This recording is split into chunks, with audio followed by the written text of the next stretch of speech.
Welcome to another episode of Hospitality Hot Topics by the Modern Hotelier. Today we are joined by Gabriel Perez from Indigo Road to talk about what happened in April in hospitality. Thanks for joining us, Gabriel. How are you doing today? I'm doing great. Thank you. Thank you for having me. Happy You to be bet. here. You bet. We're happy to have you. So the first topic we're going to kick off with is about boutique hotels. What we saw last year with boutique hotels is they led RevPAR in 2024, but there's a little bit more uncertainty this year. And by boutique hotels, we're talking about lifestyle properties, soft brand collections, and indie boutiques. One thing we saw was occupancy for these boutique hotels ranged from 57 to 71% in 2024 compared to 66 to 69% into comparable hotels. We found that about 80% of travelers are willing to pay more for these Yeah. well-being experiences and unique access to these boutique hotels. Gabriel, what are you seeing in the boutique world kind of last year compared to this year? It seems this year there's a little bit more concern and people holding on to their dollars a little bit more tightly. There is some concern, but my opinion is that it is still too early to tell. There's still a good chunk of the year that needs to materialize. But to the point of what the talk is last month regarding RevPAR and the space boutique hotels and lifestyle occupy, I would have to say that that's where the traveler is navigating to. That's where the appetite is. People want to have those genuine experiences that are somehow detached from the traditional branded travel that, you know, so people enjoy at certain times, but never match that uniqueness of the boutique hotel. So it is not surprising to me that RevPAR is higher as a segment. The easy part is that boutique hotels are traditionally smaller. So that helps a lot too. But the essence is that the traveler wants to enjoy those experiences. They want to make it memorable. I would like to say that when my wife and I and my family, we travel to for leisure most of the times and also in business, but leisure when we do hotels, we try to stay in those boutique hotels because it is easier for us to create those memories. When I say For sure. to remember when we were at instead of to remember that branded hotel and then you would think about a couple of other things without going to that specific point. So it's about memories, it's about experiences, the opportunity as operators that we are allowed to enhance those touch points more than in a branded, restricted, or limited place is what makes it special. So I'm certainly not surprised that ADR and RevPAR are trending higher, and that will continue, in my opinion. That's great. David, what do you think? Yeah, I agree with you. I think people are looking for the experience more than anything else. And I think that, what you want, especially as you travel, is you want something that's going to be somewhat or a little bit unique to where you're going versus being the same exact branded property, whether you're in New York or Boston or London. So I agree with you. I think that's, you summed it up perfectly. And I think along those lines, everybody now we've got this kind of great outdoor revival where people are Mm. traveling. There's glamping, there's people who are camping. So I don't camp, but Steve does. So Steve, what do you think about people getting outdoors and really, taking a different approach to kind of like how they spend their vacation time? Man, I miss the days where I could like book a Memorial Day camping trip a couple weeks out and still be able to find a campground in Colorado. Now I have to book at least 6 months out to get that Memorial Day weekend spot. So it is alive. It is people want to get outside. And I happened to listen to somebody from KOA speak at the Digital Transformation and Hospitality Summit in Orlando that I was at. And they're talking about how their business is just booming. They have 11 million more households that have embraced camping compared to 2019. 44% of those campers are tent campers. And my generation, the millennials, we're leading the way on this. But people want to get outdoors. They also want to travel more cost effectively. camping, you're not going out to eat as much. You're going to the grocery store, bringing things to cook over the Mhm. fire. And one thing as well, when I go camping, everybody brings their animals. So it's not like having to find the difficulty to find a dog friendly or pet friendly hotel.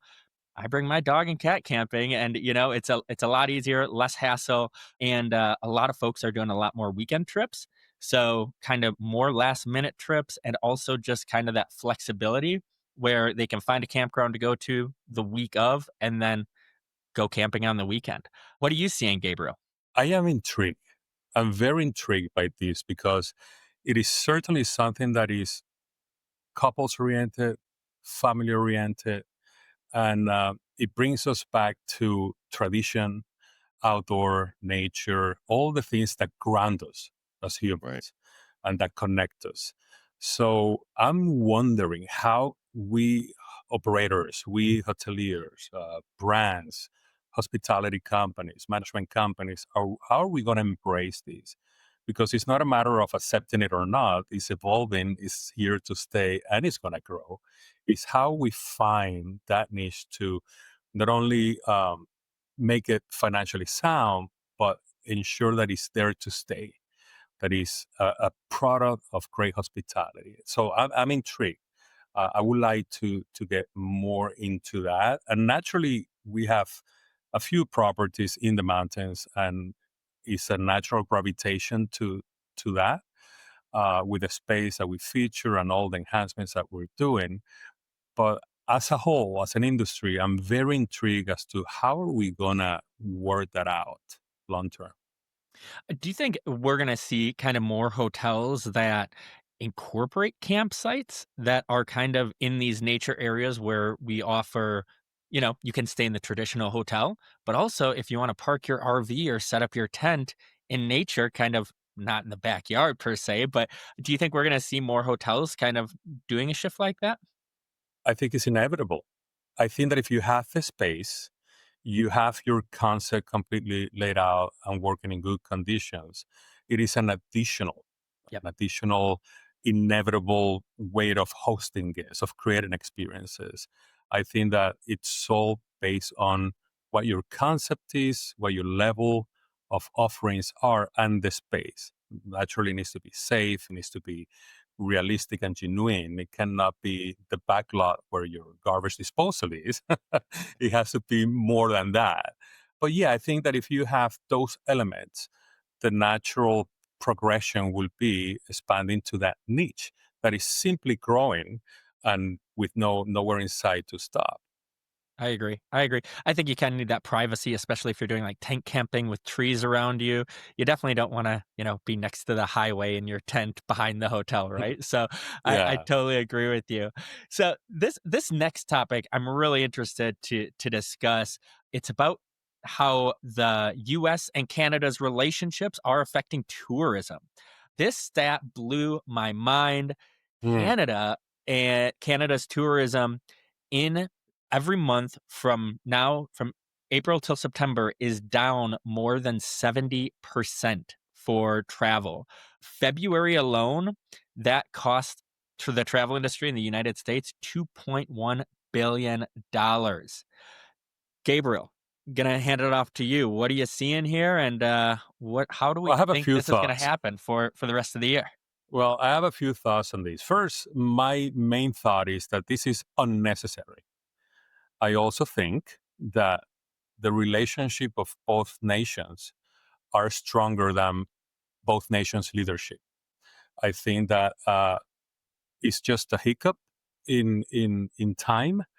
I hardly believe that this is going to be a long term thing. I'm very hopeful that by the end of summer, fall, things will go to a more normal pace and a more traditional trend, simply because it is a shock to all of us, travelers, operators, wholesalers, airlines, anybody involved in this industry is pretty shocked with what is taking place, which again, I will have to reiterate, in my opinion, is absolutely unnecessary.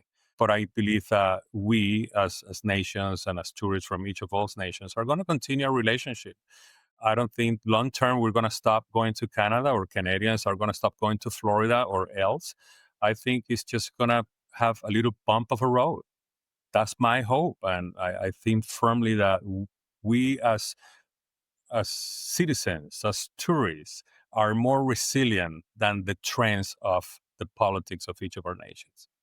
I love your optimism. David, what do you think? Yeah, no, you said it great. I mean, I think that anytime politics get in the way of tourism is not a good thing. And I am very hopeful, like you, that we will. It's kind of like when a storm comes through. You got to get through the storm, and then the sun comes out, and everything's okay. And I think we're in a storm right now, and I'm very hopeful, like you, that we just kind of it's passing through, and we kind of get over it, and we're all back to where we should be, which our neighbors to the north are our allies and friends, and they should be coming to the Yeah. U.S. and enjoying our country. Along those lines, last night was the NFL draft in Green Bay, and it looked like it was some sort of rock concert. It was crazy. I was watching it on TV. So sports tourism, and I don't want to say guilty of it, but last year I'm an Eagles fan. I went to LA. I went to Dallas. So Steve, how do you think kind of just sports tourism as a whole is just kind of evolving? I mean, the Green Bay was crazy last night. Yeah, it Being was. from Wisconsin, my brother was at the draft. Bunch of friends were there posting pictures, and it looked like an awesome hospitality It experience. was To be amazing. honest with you, like other drafts you've seen, issues happen and things like that. But I think people now, we talk about experiential travel so much on this podcast, Yeah. and that's one thing people are traveling more for. They're traveling for sports. They want to see their favorite teams play in the playoffs or experience a draft. We have a lot of sporting events in the US coming up. We have the draft, like you said, was last night and today going on too. We have the World Cup in the US coming up in 2026, and then we have the Olympics in 2028. So I think we're going to see more and more sports tourism. David, we've already talked about, music tourism and how Taylor Swift has influenced the economy. I think we're going to see even more and more of this. And, staying with the NFL, they're playing more international games. Green Bay might be playing in Ireland this year. They play in London. They play in Mexico City. So people are going to be traveling around to see their favorite teams. And one of the stats that I saw was pretty interesting is a study revealed that sports tourism represents 10% of the global tourism spending. And by 2032, it's projected to reach $1.3 trillion. Mm. So I think we're just kind of getting started with this, and we're going to see a lot more. Gabriel, what do you think? I think, again, you have the NFL. It's a game, but you have 2 weeks prior to that game where events are happening in those cities. Hmm. And that lifts occupancy, revenue, car rental revenue, restaurants. It creates a vibe in the city where, and I'm telling you this because I worked in South Florida for so many years, that, we're a Super Bowl host city very often. And you can tell conversations happening at city level, city commissioners, city hall, state government, a year and a half before that game takes place. Not only to work on infrastructure, on activities, on programming, you have movements all throughout, not only hospitality, but brokerage firms. It's citywide. So I think that this is, like I said earlier, only a trend that will continue because it creates those things that are more like Roman circus like. People want to be there. And if they want to be there, they have to have lodging, they have to have great meals. And that all is part of that experience. I'm very confident with what World Cup will bring. I hope the political temperature is lower and everybody's having a great time by then. But I think that that's going to be an event that will, again, bring Canada, Mexico, and the US together to host such a magnificent, unique event where the world literally has their eyes on us. Yep. And even like F1. how Oh, that's grown in popularity. We saw it in Vegas, we're seeing it in Florida, and they have to build racetracks to yeah. bring the people there. I mean, just there's so many sports happening, like, that are happening in the US lately that I can't see this trend going away anytime soon. So, kinda with those events, how are we booking those trips and that travel? An article just came out that Mm. booking it through a mobile device has become the dominant tool for most types of travel, especially local transportation, which I feel like is pretty obvious with Uber, Lyft. Nobody's calling taxis anymore. They're on their phone. But baby boomers and Gen Z, they still prefer to book through the computer. But we're seeing a lot more people booking through their phones. Gabriel, what do we think about this trend? Are we eventually just going to be booking everything through our phone, or what do you think? I don't think so. I think that the phone will take a great percentage of the booking pattern. But I'm speaking for myself. In my generation, I'm very happy booking a hotel on my phone as long as I know the area or the hotel. Mhm. I'm very comfortable booking my car rental. I'm very comfortable booking my airplane ticket on my mobile phone. Now, when it comes to leisure experiential travel, let's say boutique hotels or destination travel, I can look at it on my phone, but I would certainly go to my laptop. I would certainly make comparisons, open a second screen, try to figure it out in a more comfortable setting than standing up with my head down looking at that simple device. I think that that is in my case mostly because it's usually a place that you are yet to be or only heard of. And there are many good options, and you want to be able to compare in a more comfortable and meticulous manner how to make your decision. So I think the phone for me might take second place when it comes to that experiential leisure travel. If it is city downtown, I need to be in a place tonight and I know that I'm landing at 10:30. Why not?